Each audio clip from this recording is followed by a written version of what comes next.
자, 오늘은 공탁 마지막입니다. 41번. 다음 중 공탁금 회수 청구 시 공탁서 제출이 면제되는 경우를 모두 고른 것은? 면제되는 경우, 일단 기억. 회수 청구하는 공탁 금액이 6천만 원인 경우, 6천만 원 안 되죠. 5천만 원 이하여야 돼요. 총 액면 금액이 4천만 원인 유가증권을 회수한 경우, 유가증권도 똑같기 때문에 액면 금액이 4천만 원이면 가능하고요. 비법인 사단이 회수 청구하는 공탁 금액이 4천만 원인 경우, 비법인 사단 같은 경우에는 4천만 원 안 되고 1천만 원 이하여야 돼요. 용인 씨가 회수하는 공탁 금액이 4천만 원인 경우, 얘네도 관공서도 4천만 원 안 되고 1천만 원이어야 되죠. 공탁금 회수 청구권에 대해서 회권 압류 및 추심 명령을 얻은 채권자가 회수 청구하는 공탁금이 4천만 원인 경우, 얘도 이제 4천만 원이니까 5천만 원 이하라서 가능하다는 거. 자, 그 다음 수용보상금 공탁에 관한 설명 중 옳지 않은 것은 소유권 이전 등기 청구권을 피보전 권리로 하는 처분금지 가처분 등기가 경료되어 있는 수용대상 토지에 대한 소유권의 귀속에 관하여 다툼이 있는 경우 피공탁자의 상대적 불확실을 이유로 공탁할 수 있다. 자, 소유권 이전 등기 청구권이 있어요. 이거를 피보전 권리로 해가지고 처분금지 가처분이 걸려 있어요. 처분하지 말라 이거죠. 수용대상 토지에 소유권의 귀속에 관하여 다툼이 있는 경우 소유권의 귀속이 관하여 피공탁자는 상대적 불확실을 이유로 공탁할 수 있다. 이 부분에 대해서는 지금 일단 소유권 이전 등기 청구권을 피보전 권리로 해가지고 처분금지 가처분이 경료되어 있다잖아요. 수용대상 토지가. 근데 이런 경우에는 이건 수용될 토지잖아요. 그러니까 소유권에 관하여 귀속에 관하여 다툼이 있는 경우에는 일단 원래 소유주한테 저기를 하면 돼요. 왜냐하면 이건 처분금지 가처분이지 지금 당장 뭐 소유권이 내 거야 라고 주장하고 있는 건 아니잖아요. 그래서 공탁할 수 없어요.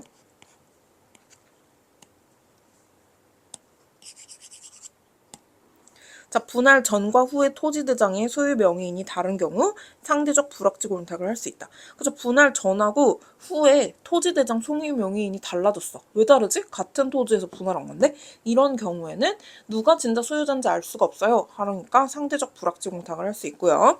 등기사항 증명서상 공유지분의 합계가 1을 초과하거나 미달되어 피수용자들의 정당한 공유지분을 알 수 없는 경우 피보상자 불확지를 사유로 공탁할 수 있다. 그쵸? 공유지분 합계가 1이 돼야 되는데 1을 초과하거나 1이 미만이야. 그러면 적어도 누구가 더 많이 가져갔다거나 혹은 덜 가져갔다거나 하는 이제 저기 이슈가 있을 수 있잖아요. 그러니까 이거 정당한 공유지분을 알 수 없어요 라고 해가지고 피보상자 불확지를 사유로 공탁할 수가 있다는 거죠. 수용대상 토지가 일반 채권자에 의하여 압류 또는 가압류가 되어 있는 경우 상대적 불확지 공탁 사유에 해당하지 않는다. 일반 채권자가 압류, 가압류를 해놨어요. 이거는 일단 압류예요, 가압류예요 했을 뿐이지 그 부분에 대해서 소유권이 내 거예요 라고 주장하고 있는 건 아니기 때문에 상대적 불확지 공탁 사유에 해당하진 않아요. 미등기인 수용대상 토지가 토지대장에 주소는 기재됨이 없이 소유자의 성명만 기재되어 있는 경우 절대적 불확지 공탁을 할 수 있다. 이게 주소가 기재됨이 없다는 거는 이 사람이 동명이인일 가능성? 뭐 이런 것들도 굉장히 많기 때문에 그 주소는 그 동일성을 확인하는 거라고 보면 되거든요. 근데 주소가 없으니까 이거는 절대적 불확지 공탁. 누군지 전혀 모르겠어요. 해가지고 절대적 불확지 공탁을 할 수 있다는 거죠. 공탁금 출급 절차에 관한 설명 중 옳지 않은 것은 실체법상 채권자라고 하더라도 공탁서에 피공탁자로 기재되어 있지 않다면 공탁물 출급 청구권을 행사할 수 없다. 그쵸?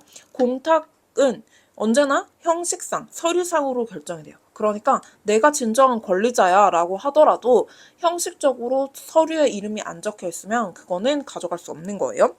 수령 거절을 이유로 사업 시행자가 수용보상금을 공탁하면서 수용대상 토지의 공유자 전원을 피공탁자로 한 경우 공유자 각자는 자기의 등기기록상 지분에 해당하는 공탁을 출급 청구할 수 있다. 사업 시행자가 수용보상금을 공탁을 했어요. 그리고 그거는 이제 수용보상자 전체 공유자 전원을 피공탁자로 해가지고 이제 공탁을 했다.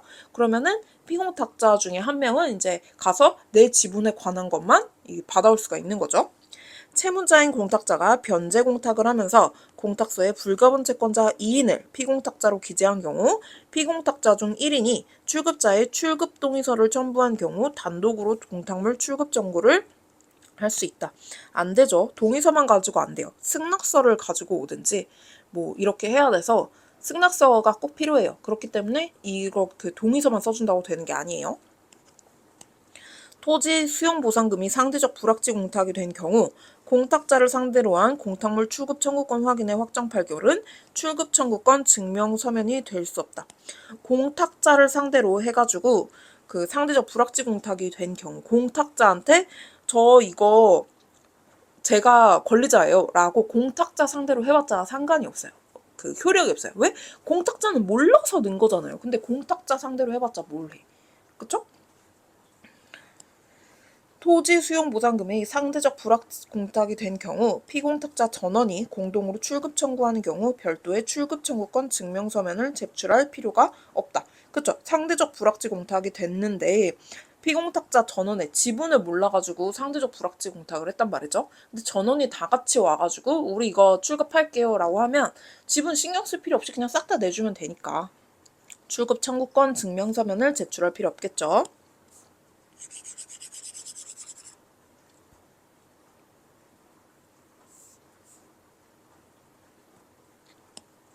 자, 44번. 다음 중 채무액의 일부 공탁으로 공탁이 무효인 경우. 자, 경매부동산을 매수한 제3취득자가 부동산으로 담보하는 채권 최고액과 경매비용을 변제공탁한 경우. 매수한 제3취득자가 이 채권 최고액 경매비용을 변제공탁을 했어요. 그럼 유효죠. 자, 채무자가 채무액의 일부만을 변제공탁하였으나 그 후 부족분을 추가로 공탁한 경우. 이것도 유효죠. 임대인이 임대차 관계가 종료된 후 임대차 보증금 중에서 목적물을 반환받을 때까지 생긴 연체 차임 등 임대차 관계에서 발생하던 모든 채무를 공제한 나머지 금액만을 변제공탁한 경우 이것도 유효죠. 왜냐하면 연체 차임이나 이런 거는 당연히 보증금에서 다 공제될 수 있는 거니까. 채권자에 대한 변제자의 공탁 금액이 채무의 총액에 비하여 아주 근소하게 부족한 경우 이게 판례에 아마 20원으로 나와 있었을 거예요. 이렇게 아주 근소한 경우 이거는 고의로 20원을 빼돌린 게 아니다 라고 봐야 된다는 거죠. 민사집행법에서는 경매니까 이거 20원이 됐든 1원이 됐든 적게 쓰면 무조건 안 되고 공탁에서는 근소한 차이는 그냥 이게 네 맘대로 빼돌리려고 그런 거 아니구나 라고 봐준다는 거. 그래서 유효해요. 사업 시행자가 토지 수용 보상금을 공탁하면서 수용 대상 토지에 대한 상속 등기를 대위 신청할 때 소요된 등록 세액, 그 밖에 비용을 공제한 나머지 금액만을 공탁한 경우 사업 시행자가 토지 수용 보상금을 공탁을 하는데 수용 대상 토지에 대해서 일단 상속 등기가 필요해가지고 대위 신청을 했어요. 그리고 이거를 등록을 하고 그 밖에 비용이 들었을 거 아니에요? 이거는 본인들이 일단 본인들이 이권을 위해서 한 거기 때문에 그 수용을 한 거기 때문에 이제 일단 싹 다 공탁을 하고 나중에 이거를 저기를 반환 청구를 해가지고 받아야 돼요. 자, 45번. 공탁소 관할에 관한 설명 중 옳지 않은 것은 변제 공탁은 채무 이행지의 공탁소에서 하여야 한다. 공탁소에 관하여 법률에 특별한 규정이 없으면 법원은 변제자의 청구에 의하여 공탁소를 지정하고 공탁물 보관자를 선임하여야 한다. 그쵸? 채무 이행지 공탁소에 해야 되고 특별한 규정이 없으면 변제자가 청구를 하면 공탁소를 지정을 해주고 공탁물 보관자도 선임을 해줘요. 공탁 당사자가 관할 공탁소와 멀리 떨어져 있는 경우 공탁 당사자는 관할 공탁소 이외의 공탁소에서 변제 공탁 신청을 할 수 있다. 변제 공탁만 돼요. 국내에 주소나 거소가 없는 외국인이나 재외국민을 위한 변제 공탁은 지참 채무의 경우라도 다른 법령의 규정이나 당사자의 특약이 없는 한 변제자의 주소지나 거소지에 관할 공탁소에 공탁할 수 있다. 주소가랑 거소가 없는데 주소지나 거소지에 관할 공탁소에 어떻게 공탁을 해요? 주소나 거소가 없는데. 이런 경우 어디? 서울에 그 중앙 공탁소에다가 중앙지법원의 공탁소에다가 하면 된다는 거. 이거 없는 이거 자주 바꿔서 나오고 없는 있는 지참채무 이거 추심채무로 바꿔가지고 사람 헷갈리게 나오는 경우 있어요. 추심채무는 은행 가서 받아야 되는 거죠. 그래서 이거 여신 전문 금융업법상 보증공탁은 선불카드를 발행한 신용카드 사업자의 본점 또는 주된 사무소 소재지의 공탁소에 공탁하여야 한다. 금융업법상의 보증공탁은 카드 발행한 신용카드 업자의 본점이나 사무소 소재지 공탁소에다 해야 된다는 거. 해당 시군법원에 계속 중이거나 시군법원에서 처리한 소액사건 심판법에 적용을 받는 민사사건, 화해, 독촉, 조정사건에 대한 채무의 이행으로서 하는 변제공탁은 시군법원의 공탁권에게 할 수 있다. 이거 시군법원이 할 수 있는 공탁, 할 수 없는 공탁 이것도 두어 번 나왔죠? 자, 공탁서 정정에 관한 설명 중 옳지 않은 것은 갑은 을에 대한 대여금 채무 100만 원을 부담하고 있는데 착오로 1천만 원을 공탁한 경우 공탁 금액을 정정할 수는 없고 착오를 증명하는 서면을 첨부하여 공탁물을 회수한 후 다시 공탁을 하여야 한다. 그쵸? 금액을 100만 원을 1천만 원으로 잘못 공탁을 했어요. 그러면은 제가 공탁 잘못했는데 900만 원 돌려주실 수 있을까요? 이건 안 돼요. 왜냐하면 서류에 일단 100만 원, 1천만 원 이렇게 적었기 때문에 이 공탁 금액을 정정을 할 수가 없기 때문에 무조건 취소해가지고 다시 반납받고 그 다음에 착오를 증명하는 서면 첨부해가지고 다시 공탁을 해야 된다는 거죠. 용인시가 토지 수용 보상금을 절대적 불확지 공탁을 한 경우 토지 소유자는 공탁권을 상대로 공탁서 정정을 신청할 수 있고 공탁권이 이에 응하지 않으면 국가를 상대로 공탁물 출급 청구권 확인의 확정 판결을 전부하여 공탁금 출급 청구를 할 수 있다. 용인시가 토지 수용 보상금을 절대적 불확지 공탁을 했어요. 그러면 소유자는 공탁권한테 공탁서 정정을 신청할 수 있고 공탁서 이거 정정해주세요. 이거 제 거예요. 공탁권이 이에 응하지 않으면 공탁물 출급 청구권 확인의 확정 판결을 첨부하여 공탁금 출급 청구를 할 수 있다. 이거 아니죠. 절대적 불확지 공탁했어요. 그러면은 그게 소유자가 나라는 걸 밝혀야지 공탁권을 상대로 공탁서 정정해주세요. 이래봤자 절대적 불확지였는데요. 이렇게 될 거 아니에요? 그쵸? 공탁서의 공탁 원인 사실란에 기재되어 있는 공탁 근거 법령 조항의 정정은 허용된다. 공탁 근거 법령 조항은 실수로 적을 수 있다 이거죠. 그리고 추가할 수도 있고 그러니까 이 부분은 정정을 할 수 있다는 얘기예요. 동일성에 아무런 영향을 미치지 않으니까. 변제공탁에 부당한 반대급부 조건을 붙임으로써 부적법한 공탁이 된 경우 공탁자는 그 반대급부 조건을 처리하는 공탁서 정정 신청을 할 수 있다. 반대급부 조건을 붙인 거는 이거 만약에 무효다, 잘못됐다. 그러면은 반대 조건만 이것만 철회하는 그런 공탁서 정정 신청이 가능하고 이러면 이 정정 신청을 한 때부터 이제 공탁이 유효하게 되는 거예요. 그 전에는 무효고 이게 소급해서 유효가 된다라는 함정선지 간혹 나옵니다. 공탁자의 이름과 주민등록번호가 주민등록 초본과 일치하나 주소가 다른 경우 사실상 동인으로서 주소의 표시를 차고 기재한 것이라면 공탁자는 주민등록 초본을 첨부하여 공탁자의 주소를 정정하는 공탁서 정정 신청을 할 수 있다. 그쵸? 공탁자의 이름하고 주민등록번호가 초본하고 일치하지만 주소가 달라요. 그럼 같은 사람인 거 확실하잖아요. 왜냐면 주민등록번호가 똑같으니까. 동인으로서 주소의 표시를 차고 기재한 게 확실하니까 이거는 공탁사의 주소를 정정하는 정정 신청을 할 수 있다는 거죠. 자, 수용보상금 공탁 절차에 관한 설명 중 옳지 않은 것은 수용 대상 토지에 대해서 경매 개시 결정 기입 등기가 맞춰져 있더라도 토지 소유자를 피공탁자로 기재하여야 한다. 경매 개시 결정에 기입 등기가 맞춰져 있어요. 그래도 어쨌든 지금 토지 소유자가 바뀐 건 아니잖아요. 그러니까 토지 소유자를 피공탁자로 기재해가지고 이제 수용 대상 토지에 대해서 공탁을 하는 거죠. 보상금 지급 청구권에 대하여 민사집행법에 따른 압류가 있는 경우 공탁 근거법령은 공익사업을 위한 토지 등의 취득 및 보상에 관한 법률 및 민사집행법 247조 1항으로 기대한다. 247~8조는 맨날 나오는 거니까. 수용 대상 토지의 저당권이 등기된 경우 공탁으로 인하여 소멸하는 질권, 전세권, 저당권란에 그 취지를 기재하여야 한다. 저당권이 등기된 경우에 이거는 기재할 기재해야 되는 건 아무것도 없어요. 수용보상금의 공탁서에 소유권 이전 등기 서류 고부를 반대급부로 기재하여서는 아니 된다.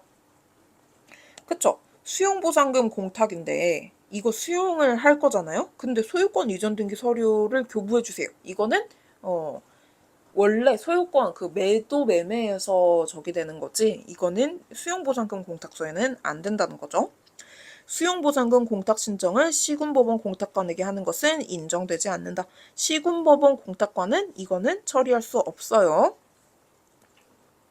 자, 공탁금 지급 청구권의 소멸시효와 국고 귀속에 관한 설명 중 가장 옳지 않은 것은 자, 상대적 불확지 변제 공탁의 공탁금 출급 청구권이 소멸시효는 공탁금 출급 청구권을 가진 자가 확정된 때로부터 기산한다. 자, 불확지 변제 공탁이니까 누구한테 갈지 알 수 없는 거잖아요. 내가 받을지 안 받을지도 알 수 없는 거고. 그러니까 이제 확실히 된 다음에 그때부터 이제 소멸시효가 기산이 되는 거죠. 경매 절차에서 배당받을 채권자의 불출석으로 인하여 민사집행법에 따라 공탁한 경우 공탁일로부터 소멸시효를 기산한다. 배당받을 채권자가 안 와가지고 이거를 공탁을 했어요. 그러면은 얘가 그냥 출석을 안 해가지고 못 받은 거잖아. 그러니까 그때부터 공탁일로부터 소멸시효가 기산되는 거고, 공탁 원인이 소멸된 경우 공탁금 회수 청구권의 소멸시효는 공탁 원인이 소멸한 때부터 기산한다. 원인이 소멸됐어요. 그럼 그때부터 회수할 수 있는 거잖아요. 그러면은 회수 청구권의 소멸시효는 그때부터 기산돼야겠죠. 차고 공탁의 경우 공탁금 회수 청구권의 소멸시효는 공탁일로부터 기산한다. 그쵸? 차고 공탁은 이 공탁자가 착각한 거잖아요. 그러니까 공탁일로부터 이제 회수 청구권의 소멸시효가 기산이 되는 거고, 공탁금 출급 청구권에 대한 소멸시효가 완성된 경우라도 공탁관은 국고 수입 납부 전이라면 공탁금 출급 청구가 있는 경우 이를 인가하여야 한다. 완성이 됐는데 납부 전이라고 인가할 수가 있겠어요? 당연히 없죠. 공탁 당사자에 관한 설명 중 옳지 않은 것은 특별한 사정이 없는 한 피공탁자가 아닌 제3자는 피공탁자를 상대로 하여 공탁물 출급 청구권의 확인을 구할 이익이 없다. 자, 피공탁자가 아닌 제3자, 그러니까 돈을 원래 받을 사람이 아니죠. 이런 사람은 피공탁자를 상대로 공탁물 출급 청구권의 확인을 구할 이익이 있겠어요? 아무 상관이 없는데 네가 왜? 이렇게 되겠죠? 상대적 불확지 변제 공탁의 피공탁자 중 1인을 채무자로 하여 공탁물 출급 청구권에 대해서 채권 압류 및 추심 명령을 받은 추심 채권자는 공탁물을 출급하기 위하여 자기의 이름으로 다른 피공탁자를 상대로 공탁물 출급 청구권이 추심 채권자의 채무자에게 있음을 확인한다는 확인해소를 제기할 수 있다. 아, 생각하면 생각할수록 말 쓸데없이 너무 어렵게 하지 않나요? 비비 꼬아가지고. 자, 상대적 불확지 변제 공탁을 했어요. 그리고 이 중에 1인이 채무자예요.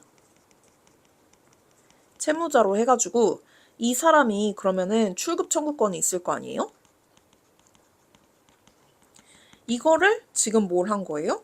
압류 및 추심 명령을 받은 거예요. 누가? 추심 채권자가. 그러면은 얘는 공탁물을 출급하고 싶을 거 아니에요. 자기의 이름으로 다른 피공탁자를 상대로 공탁물 출급 청구권이 추심 채권자의 채무자에게 있음을 확인한다는 확인해소를 제기할 수 있다. 근데 상대적 불확지 변제 공탁이란 말이죠. 그러니까 얘도 당장 출급할 수가 없는 상태잖아요. 그러니까 얘네들을 상대로 다른 피공탁자를 상대로 공탁물 출급 청구권이 얘한테 있다. 라는 거를 확인한다는 확인해소를 제기할 이익이 있다는 거죠. 추심 채권자니까. 그래야 공탁금을 출급을 할 수가 있으니까. 자연인이 사망하면 공탁 당사자 능력이 당연히 소멸하므로 등기기록상 소유자를 피공탁자로 하여 토지 수용 보상금을 공탁한 경우 피공탁자가 이미 사망하였다면 그 공탁을 상속인에 대한 공탁으로서 유효하다고 볼 수 없다. 이거는 당연히 상속이 돼야죠. 그쵸? 자연인이 사망을 했어요. 당사자 능력이 소멸은 하긴 하지만 소멸됨과 동시에 이제 넘어가는 거잖아요. 상속인들한테. 토지 수용 보상금을 공탁을 했는데 그러면은 그 토지도 원래 그 자연인의 명의, 그 당사자의 명의로 있었다면 그대로 상속이 될 텐데 당연히 수용 보상금도 상속이 돼야죠.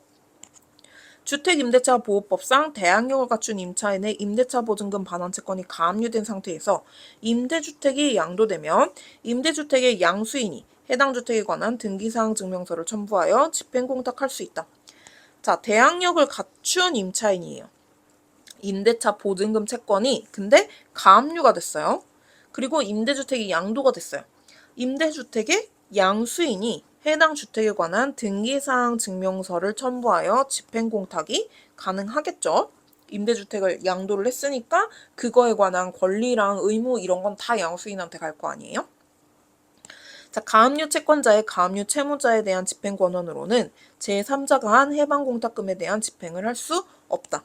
채권자의 채무자에 대한 집행 권한으로는 지금 제3자 누구? 채무자에 대한 이제 다른 채무자겠죠? 해방공탁금에 대한 집행을 할 수 없다. 이거는 전혀 대상자가 다른 그런 그 목적이 다른 공탁이기 때문에 이거에 대한 집행이 불가능하다는 거.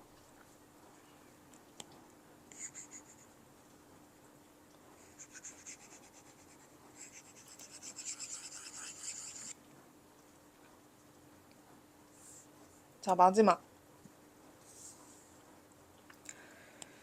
채무자가 변제 공탁을 하는 경우 공탁서의 첨부 서면에 관한 다음 설명 중 옳은 것은 변제 공탁이에요. 공탁자가 법인 아닌 사단인 경우 정관 기타 규약과 대표자나 관리인의 자격을 증명하는 서면을 공탁서에 첨부하여야 하는데 법인 아닌 사단이 판결에 기하여 공탁을 하는 경우 판결문상에 사단의 실체 및 대표자가 표시되어 있다면 판결문만을 첨부하여 공탁할 수 있다. 법인 아닌 사단이에요. 정관 기타 규약과 대표자나 관리인의 자격을 증명하는 서면을 공탁서에 첨부를 해야죠. 왜냐하면 얘네는 따로 등기되는 게 없으니까. 법인 아닌 사단이 판결에 기하여 공탁을 하는 경우 사단의 실체, 대표자 이런 게 표시되어 있다면 정관 기타 규약 이런 거 대표자, 관리인 자격증명 이런 게 이걸로 대체될 수 있다는 거죠. 판결문으로. 자, 공탁자가 법인 아닌 사단인 종중인 경우 부동산 등기용 등록번호를 증명하는 서면인 종중등록 증명서는 대표자의 자격을 증명하는 서면이 될 수 있다. 그쵸? 이거 부동산 등기에서는 이걸로 대체할 수 없어요. 근데 공탁할 때는 가능하죠. 부동산 등기가 더 빡세요. 피공탁자의 주소를 소명하는 서면으로서 주민등록표 등초본 등 관공서에서 발급받은 서면은 발급일로부터 6개월 이내의 것이어야 한다. 아니네요. 다시.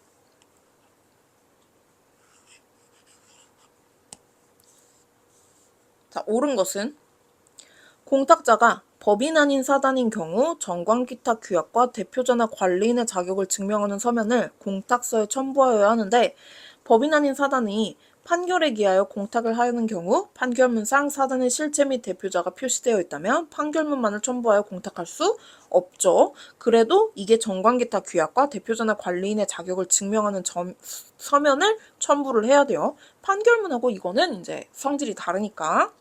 공탁자가 법인 아닌 사단인 종중인 경우 부동산 등기용 등록번호를 증명하는 서면인 종중등록증명서는 대표자의 자격을 증명하는 서면이 될 수 없죠. 이런 거 부동산 등기용 등록번호를 증명하는 서면이 대표자의 자격을 증명하는 서면하고는 성질이 다르니까 이걸로 이제 커버될 수가 없어요. 피공탁자의 주소를 소명하는 서면으로서 주민등록 등초본 등 관공서에서 발급받은 서면은 발급일로부터 6개월 이내의 것이어야 한다. 3개월이죠. 무조건. 재결서나 판결문에 피공탁자의 주소가 표시되어 있고 표시된 주소가 주민등록 등초본상의 주소와 일치하는 경우 재결서나 판결문은 직접 주소를 소명하는 서면으로 볼 수 있다. 직접 이런 게 이렇게 되어 있다고 해도 직접 이런 그 판결서나 재결서 이런 게 주소를 소명하는 서면으로 볼 수는 없어요. 무조건 등본 초본을 갖고 와야 돼요. 자, 피공탁자의 주소가 불명인 경우 그 사유를 소명하는 서면으로서 피공탁자의 최종 주소를 소명하는 서면과 그 주소지에 피공탁자가 거주하지 않는다는 것을 소명하는 자료 등을 첨부하여야 하는데 변제공탁의 직접 원인이 되는 계약서는 피공탁자의 최종 주소를 소명하는 서면이 될 수 있다. 그쵸? 계약할 때 분명히 여기 살았어요. 저한테 이렇게 계약서에 써줬다니까요? 라고 가져가면 증명서면이 될 수 있겠죠. 근데 제가 찾아보니까 여기에 이 사람 아니에요. 이 사람 안 살아요. 라고 얘기를 할 수 있겠죠. 5번.